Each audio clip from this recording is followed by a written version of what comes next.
ಪೊನ್ನಂಪೇಟೆ ನಗರದ ಹೃದಯ ಭಾಗದಲ್ಲಿರುವ ಸರ್ಕಾರಿ ಕಟ್ಟಡವೊಂದರ ಮೇಲೆ ಭಾರೀ ಗಾತ್ರದ ಮರವೊಂದು ಉರುಳಿ ಬಿದ್ದು ತಿಂಗಳು ಕಳೆದರೂ ಕೂಡ ಸಂಬಂಧಪಟ್ಟ ಇಲಾಖೆ ಮರವನ್ನು ತೆರವುಗೊಳಿಸದೆ ನಿರ್ಲಕ್ಷ್ಯ ವಹಿಸಿದೆ. ಪೊನ್ನಂಪೇಟೆ ಬಸ್ ನಿಲ್ದಾಣದಿಂದ ಜೂನಿಯರ್ ಕಾಲೇಜಿಗೆ ತೆರಳುವ ಮುಖ್ಯ ರಸ್ತೆಯಲ್ಲಿ ಈಗಿನ ನೂತನ ಪೋಸ್ಟ್ ಆಫೀಸ್ ಹಾಗೂ ಕಂದಾಯ ಇಲಾಖೆಗೆ ಸಂಬಂಧಪಟ್ಟ ಹಳೆಯ ಕಟ್ಟಡದ ಮೇಲ್ಛಾವಣಿ ಮೇಲೆ 1.5 ತಿಂಗಳ ಹಿಂದೆ ಭಾರೀ ಗಾತ್ರದ ಮರವೊಂದು ಉರುಳಿ ಬಿದ್ದಿದೆ. ಉಪತಹಶೀಲ್ದಾರ್ ಹಾಗೂ ಕಂದಾಯ ಅಧಿಕಾರಿಗಳ ಹಳೆಯ ವಸತಿ ಗೃಹ ಇದಾಗಿದ್ದು ಕಳೆದ 5-6 ವರ್ಷಗಳ ಹಿಂದಿನಿಂದ ಹಾಗೆ ಪಾಳು ಬಿಡಲಾಗಿದೆ.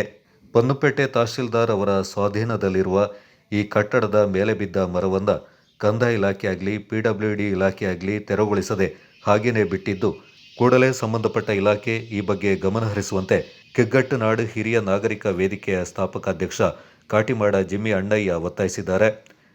ಪೊನ್ನಂಪೇಟೆ ಕಿಗ್ಗಟ್ಟನಾಡು ಹಿರಿಯ ನಾಗರಿಕ ವೇದಿಕೆ ವತಿಯಿಂದ ಸ್ಥಾಪಕಾಧ್ಯಕ್ಷರಾದ ಕಾಟಿಮಾಡ ಜಿಮ್ಮಿ ಅಣ್ಣಯ್ಯ, ನಾನು ಅದರ ಖಜಾಂಚಿ ಐನಂಡ ಕಾರ್ಯಪ್ಪ ಮಂದಣ್ಣ, ನಾವು ಹೀಗೆ ಪೊನ್ನಂಪೇಟೆಯ ಜೂನಿಯರ್ ಕಾಲೇಜಿಗೆ ತೆರಳುವ ಮಾರ್ಗದಲ್ಲಿ, ಅಂದರೆ ಈಗಿನ ಹೊಸ ಪೋಸ್ಟ್ ಆಫೀಸಿನ ಕಟ್ಟಡ ಹಾಗೂ ರೆವಿನ್ಯೂ ಇಲಾಖೆಗೆ ಸಂಬಂಧಿಸಿದ ಹಳೆಯದಾಗಿದ್ದಂಥ ಕಟ್ಟಡದ ಮೇಲೆ 1.5 ತಿಂಗಳ ಹಿಂದೆಯಷ್ಟೇ ಬಿದ್ದಂತಹ ಒಂದು ಭಾರೀ ಗಾತ್ರದ ಮರವನ್ನು ಕಂದಾಯ ಇಲಾಖೆಯಾಗಲಿ PWD ಇಲಾಖೆಯಾಗಲಿ ಹಾಗೂ ರೆವಿನ್ಯೂ ಇಲಾಖೆಯಾಗಲಿ ಅದನ್ನು ಮರವನ್ನು ತೆಗೆಯದೆ ಹಾಗೆ ಆ ಬಿಲ್ಡಿಂಗ್ನ ಮೇಲೆ ಬಿಟ್ಟಿರುತ್ತಾರೆ.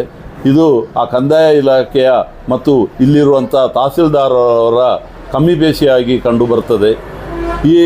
ಅದಕ್ಕೆ ಸಂಬಂಧಪಟ್ಟ ಅಧಿಕಾರಿಗಳು ತ್ವರಿತವಾಗಿ ಈ ವಿಚಾರದಲ್ಲಿ ಗಮನವಿಟ್ಟು ಆ ಮರವನ್ನು ತೆರವುಗೊಳಿಸಿ ಸಾರ್ವಜನಿಕರಿಗೂ ಹಾಗೂ ಪಕ್ಕದಲ್ಲಿ ಓಡಾಡುತ್ತಿರುವ ಜನರಿಗೂ ಸದುಪಯೋಗಪಡಿಸಿಕೊಳ್ಳಲು ಅವಕಾಶ ಮಾಡಿಕೊಡಬೇಕಾಗಿ ನಾನು ಸಂಬಂಧಪಟ್ಟ ಅಧಿಕಾರಿಗಳಲ್ಲಿ ಮನವಿ ಮಾಡುತ್ತೇನೆ.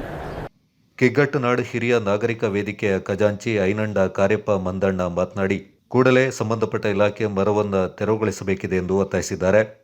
ಕೊಡಗು ಚಾನಲ್ ವರದಿ ಚಂಪಾ ಗಗನ, ಪೊನ್ನಂಪೇಟೆ.